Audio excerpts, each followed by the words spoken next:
मित्रांनो, आज मी तुम्हाला उन्हाळी मक्का ॲडव्हान्टा PAC 751 वाणाबद्दल काही माहिती देणार आहे. हा वाण मी माझ्या शेतात लावलेला आहे मित्रांनो. हा तुम्ही चालू बघताय, त्याची वाढ खूप चांगली दिसते मित्रांनो. आणि हा वाण म्हणजे उन्हाळ्यासाठी एकदम एक नंबर आहे. उत्पादन कसं देतो आणि कोणासाठी योग्य आहे ते आज आपण पाहूया मित्रांनो. या ॲडव्हान्टा PAC 751 हा एक हायब्रिड मक्का आहे मित्रांनो. हायब्रिड वाण आहे बरोबर. हा मक्का खास करून उन्हाळी आणि रब्बी हंगामासाठी एकदम भारी चांगला आहे, एकदम योग्य आहे मित्रांनो. या वाणाचे मुख्य उद्दिष्ट काय माहिती का?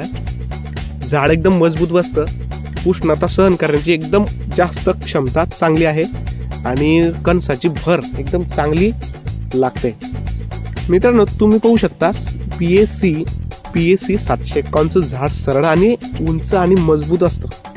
खोड जाड असल्यामुळे झाड आडवं पडत नाही.